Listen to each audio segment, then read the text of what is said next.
AP రాజకీయాల్లో సంచలనంగా మారింది హత్య రాజకీయాల సబ్జెక్ట్. వైఎస్ కుటుంబంతో పాటు ఏపీలో గతంలో జరిగిన పొలిటికల్ మర్డర్స్ అన్ని కూడా రీకాల్ అవుతున్నాయి. చంద్రబాబు వర్సెస్ జగన్ అన్నట్లుగా మొదలైన ఈ డైలాగ్ వార్ ఇప్పుడు ఆ రెండు పార్టీల నేతల మధ్య నడుస్తోంది. నేతల మధ్య డైలాగ్స్ తో అప్పుడెప్పుడో జరిగిన రక్త చరిత్ర మళ్లీ ట్రెండింగ్ లోకి వచ్చింది. వైసీపీ అంటే గొడ్డలి పార్టీ. కొన్ని రోజులుగా చంద్రబాబు సహా టీడీపీ నేతలు చేస్తున్న విమర్శ ఇదే. గత గురువారం ప్రెస్ మీట్ పెట్టిన జగన్ గొడ్డలి పార్టీ అనే విమర్శకు కౌంటర్ ఇచ్చారు. తన తాత, తండ్రి, బాబాయ్ మరణాలను ప్రస్తావిస్తూ టీడీపీకి కౌంటర్ ఇచ్చే ప్రయత్నం చేశారు.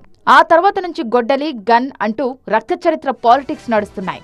జగన్ కు కౌంటర్ గా టీడీపీ నేతలు, వాళ్లకు రివర్స్ కౌంటర్ గా వైసీపీ నేతలు డైలాగుల మీద డైలాగులు వదులుతున్నారు. వైఎస్ రాజారెడ్డి నుంచి చూసుకుంటే ఆ కుటుంబ చరిత్ర అంతా రౌడీయిజమేనంటూ మాజీ ఎమ్మెల్సీ బీటెక్ రవి ఆరోపించారు. అయితే నోరు అదుపులో పెట్టుకోవాలంటూ హెచ్చరించారు ఎంపీ అవినాష్ రెడ్డి. ఇప్పుడు ఏదో సామెత చూడు, అలుగుట ఎరుంగని అజాత శత్రువు అని. ఆ ఆలోచన చంద్రబాబు నాయుడు గారికి 1% వచ్చిందనుకో, నీతో ఇబ్బంది పడిన అనేక మంది బాధిత కుటుంబాలు, తర్వాత నేను కూడా అవన్నీ. ఎందుకంటే మా చిన్నాయన కూడా మీరు అధికారంలో ఉండబట్టి మా చిన్నాయన మర్డర్ అయినాడు. ఇలాంటి బాధిత కుటుంబాలు ఎంతోమంది ఉంటాం. చంద్రబాబు నాయుడు ఒక కనుసైగ చేస్తే ఫస్ట్ విక్టిమ్ నువ్వే. ఆ విషయం నువ్వు గుర్తుపెట్టుకో. నీ గురించి అట్లా మాట్లాడడానికి మాకు ఎంతసేపు చెప్పు. నువ్వెంత, నీ బతుకెంత,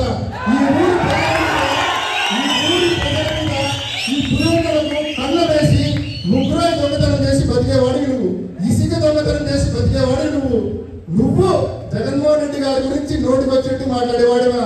నోరు జాగ్రత్తగా పెట్టుకో.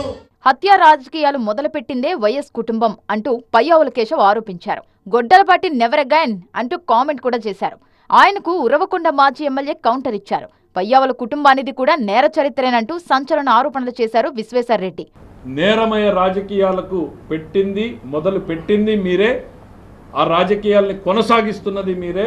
ఉద్యోగాలు ఇవ్వడానికి కోసం చంద్రబాబు నాయుడు గారు ఒకవైపు తపన పడితే, పరిశ్రమల్ని తరిపేయడం కోసం, తన లాభం కోసం పనిచేసేటువంటి వ్యక్తి జగన్మోహన్ రెడ్డి గారు. గొడ్డలి పార్టీ సమాజానికి హానికరం, గొడ్డలి పార్టీ నెవర్ అగైన్ అనేటువంటిది ప్రతి ఒక్కరూ కూడా గుర్తుపెట్టుకోవాలని చెప్పి కోరుతా ఉన్నాను. అసలు ఉరవకొండ ప్రాంతంలో, ప్రశాంతంగా ఉన్న ప్రాంతంలో హత్యా రాజకీయాలు ఎప్పుడు స్టార్ట్ అయినాయి?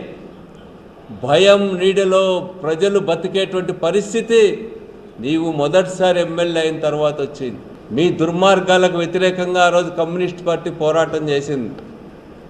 అందుకనే దానికి లీడర్గా ఉన్న మా నాన్నని, అప్పుడు చురుగ్గా ఉన్నటువంటి మా తమ్ముడు, మా ఊళ్ళో ఉన్నటువంటి మా తమ్ముడిని, ఇద్దరిని పట్ట పగలే హత్య చేయించిన దాని కుట్రంతా మీరు కదా చేసిందని నేను అడుగుతా ఉన్నా. హత్య రాజకీయాలు చేయడం, ఆ తర్వాత ఏమీ తెలియనట్టు నటించడం జగన్ కు అలవాటుగా మారిందంటూ టీడీపీ నేతలు విమర్శలు చేస్తున్నారు. నిజంగా గొడ్డల పార్టీ అయితే ఎందుకు అరెస్టు చేయలేదంటూ పేర్ని నాని ప్రశ్నించారు. తడిగుడ్డతో గొంతు కోసే నేతలు టీడీపీలోనే ఉన్నారంటూ ఆరోపించారు. ఆ నటన చూస్తే నాకే ఆశ్చర్యేస్తుంది. ఎట్లుంటాడో మనం చూస్తున్నాం కదా. బయటేమో ముద్దలు పెడతాడు, లోపలేమో చిన్నాన్ని లేపేస్తాడు. అందుకే ఆ రపరప పార్టీని సంగతి కూడా చూసుకోవాల్సిన బాధ్యత మనందరి పైన ఉంది. ఆ రపరపోలు చెప్తున్నా, అన్నీ చూస్తూ మేము ఊరుకోరా భయ్. మీరు రపరప అంటే మేము తగ్గుతాం అనుకుంటున్నావా? జగన్ గారిని చూసినా, వాళ్ళ తండ్రి గారిని కూడా చూసినా ఎవ్వడు మమ్మల్ని పీకలేకపోయాడు. మీరు ఒక లెక్కన అంటున్నారు. ఎవరిని నరికి చెప్పిందో లోపల వేయాలి కదా. ముద్దాయిలు ఎవరున్నారు? వైఎస్ఆర్ కాంగ్రెస్ పార్టీ వాడు. ఎవడు మేము చంపి వేసారు? మీరు మమ్మల్ని ఎవరిని వేశారు? జగన్ గారిని వేశారా? ఎవరిని వేశారు? నీచంగా మీరు ఇంకా దిగజారి మాటకి బాబాయ్ గొడ్డలి అంటే మీది కదా తండ్రి కొడుకులది తడిగుడ్డల పార్టీ. మీ తడిగుడ్డ పార్టీ కాదా అంటున్నా. తడిగుడ్డలతో గొంతులు కోసే పార్టీ మీది. రామారావు దగ్గర నుంచి, పిల్లల్నిచ్చిన మామ దగ్గర నుంచి, ఓట్లేసిన జనం దగ్గర నుంచి, మిమ్మల్ని నమ్ముకున్న వాళ్ళ దగ్గర నుంచి, కార్యకర్తల దగ్గర నుంచి, జెండా మోసిన కార్యకర్తలతో సహా తడిగుడ్డలతో గొంతులు కోసే పార్టీ మీదా కాదా? కొన్నాళ్ల పాటు రప్ప చుట్టూ తిరిగిన రాజకీయం ఇప్పుడు గొడ్డలి, గన్ వైపు మళ్లింది. ఈ పొలిటికల్ సిరీస్ కు క్లైమాక్స్ ఎప్పుడో చూడాలి మరి.